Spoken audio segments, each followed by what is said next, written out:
Atención, atención.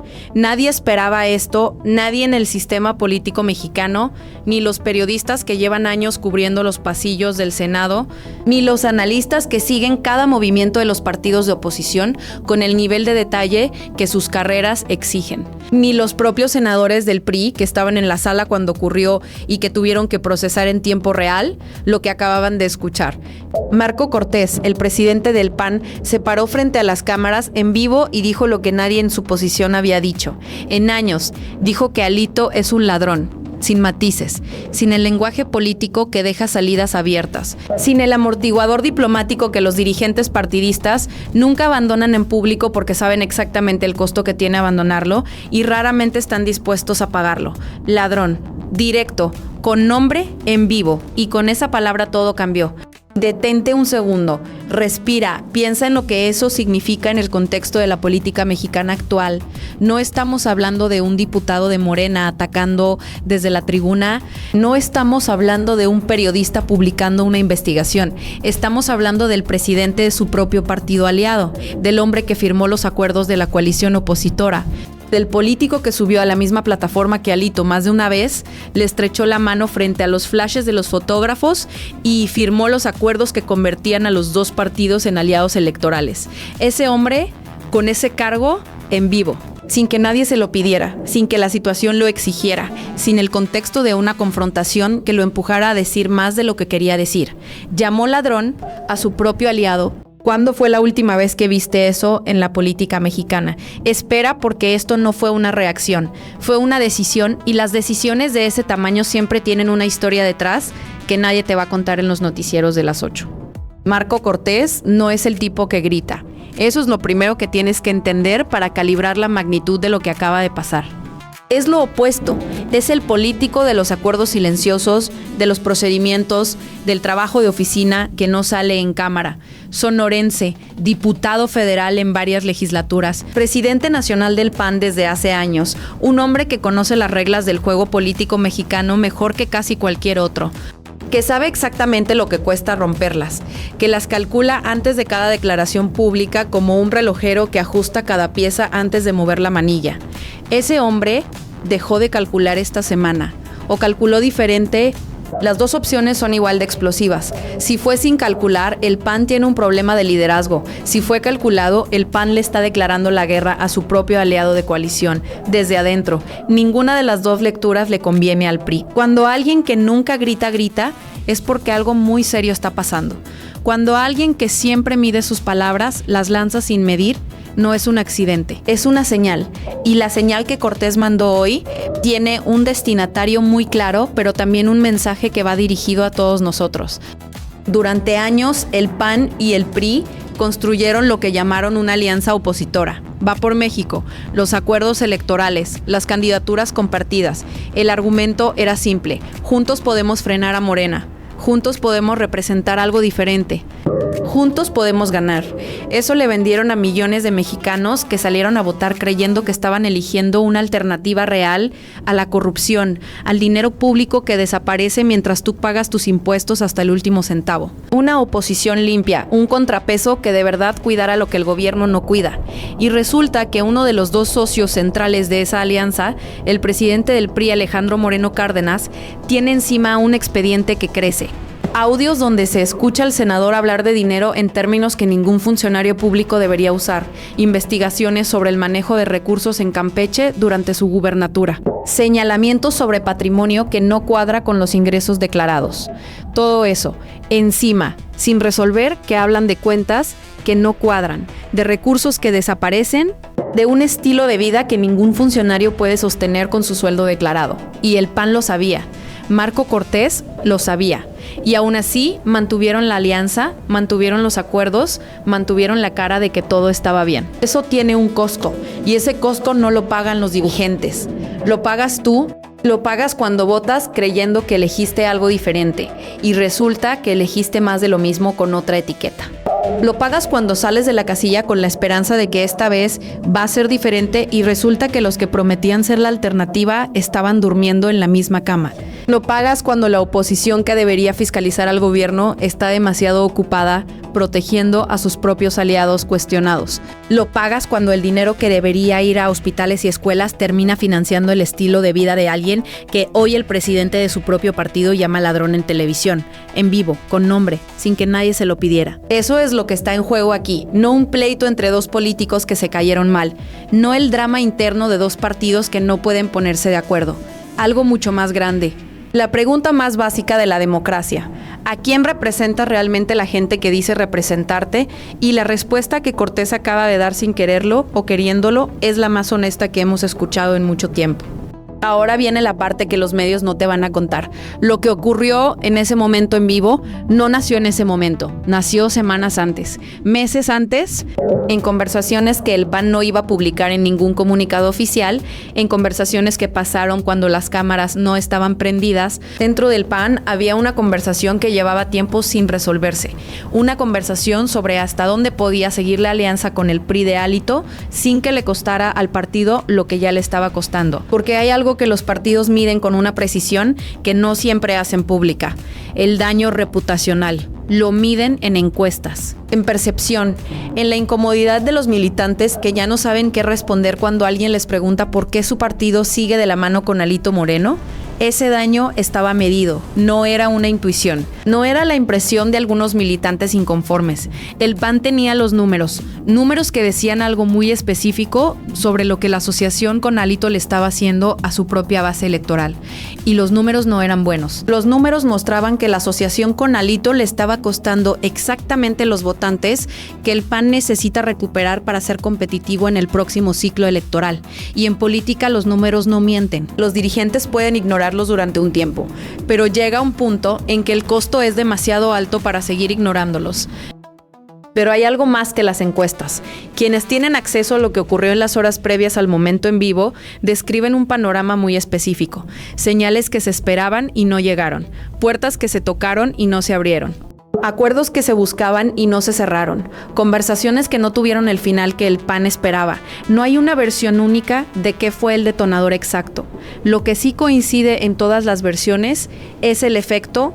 Algo ocurrió que hizo que el cálculo de Cortés cambiara el cálculo que normalmente le dice a un político de su perfil: mide tus palabras, cuida las formas, no cruces líneas que después no puedas descruzar. Ese cálculo se rompió y lo que salió en su lugar llevaba demasiado tiempo guardado, acumulando presión, esperando el momento exacto para salir. Esta semana ese momento llegó. En el vocabulario político mexicano existe toda una arquitectura de formas para atacar a alguien sin decir lo que realmente estás diciendo. Decisiones cuestionables, irregularidades que merecen investigación, manejo opaco de recursos, señalamientos que las autoridades deben atender. Todo eso es el lenguaje que protege a quien lo usa tanto como al que lo recibe. Siempre deja una salida, siempre deja el margen de decir después: yo no dije que fuera culpable, dije que había preguntas sin respuesta. Cortés no usó ese lenguaje. Cortés dijo ladrón.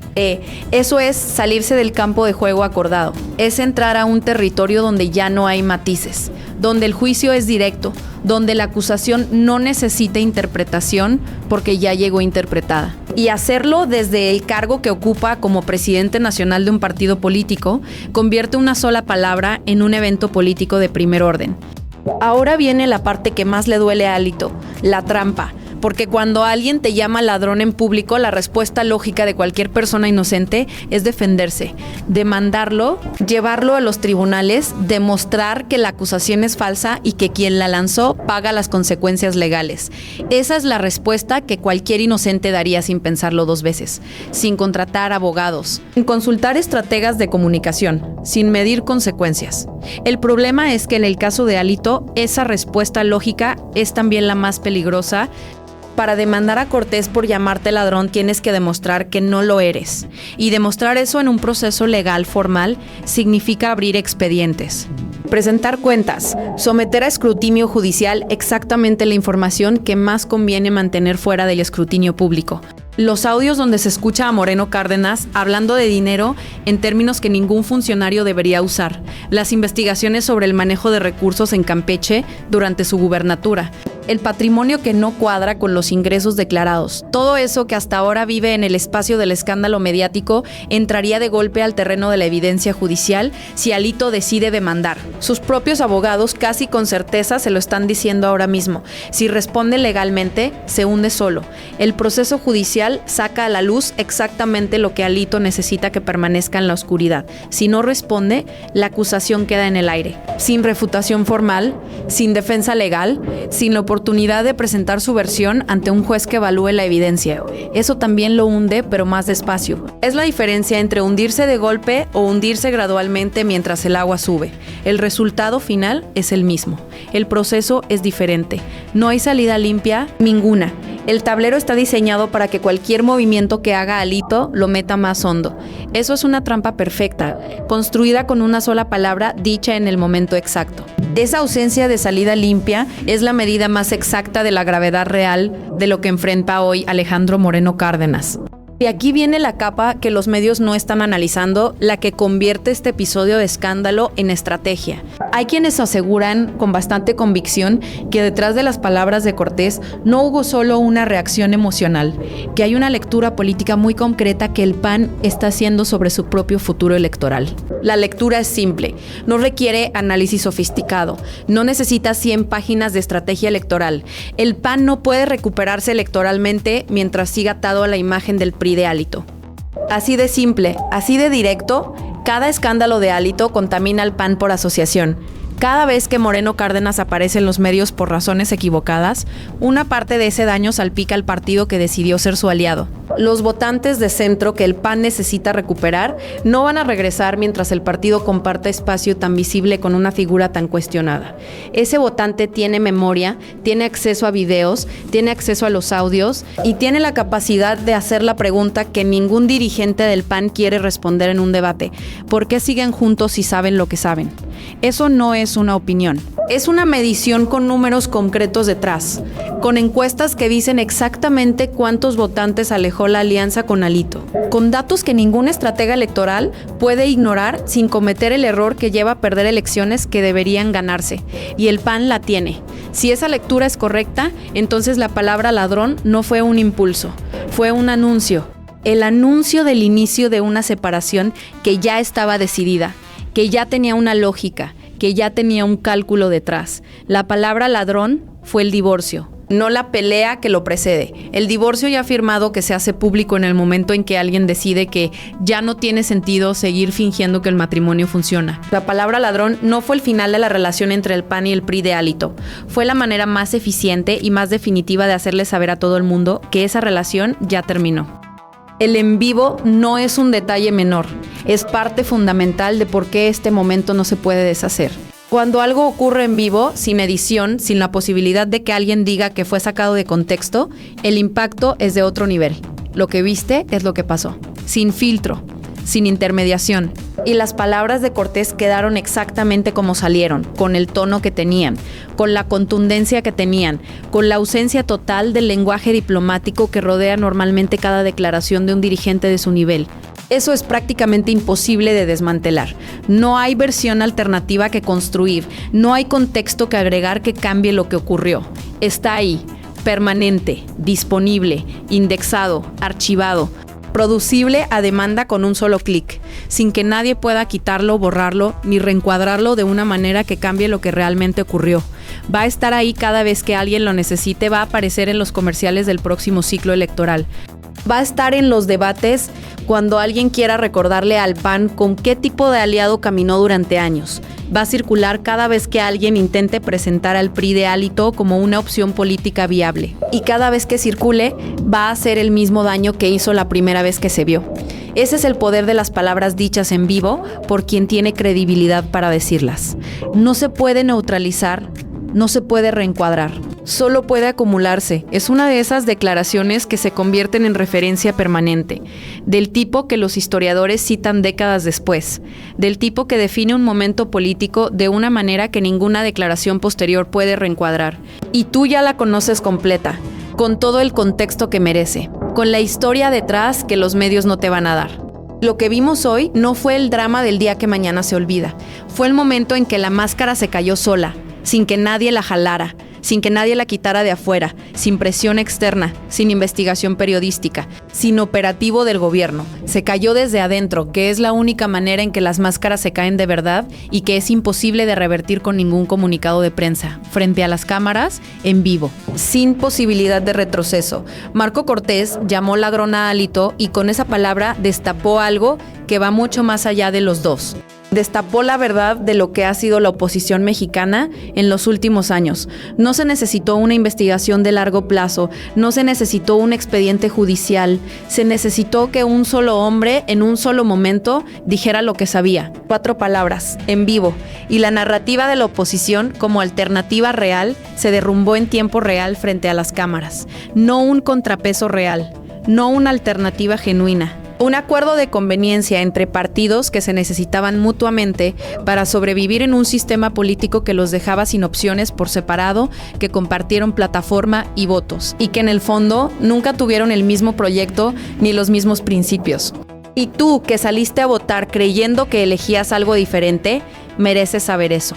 Sin contrapeso real, sin una alternativa que funcione, sin oposición que exista como proyecto coherente, en lugar de como alianza de conveniencia que explota cuando la conveniencia se acaba, el poder hace lo que quiere. Y lo que el poder hace cuando nadie lo frena en México, ya lo conocemos todos muy bien. Lo has vivido, lo ha vivido tu familia. Dentro del PRI, la reacción fue el tipo de silencio que dice todo. Los senadores priistas que estaban en la sala cuando ocurrió no tenían respuesta preparada. Defender a Alito públicamente, después de que el presidente de su partido aliado lo llamó ladrón, en vivo habría sido un suicidio comunicacional. Atacar a Cortés habría generado más titulares inconvenientes en el peor momento posible.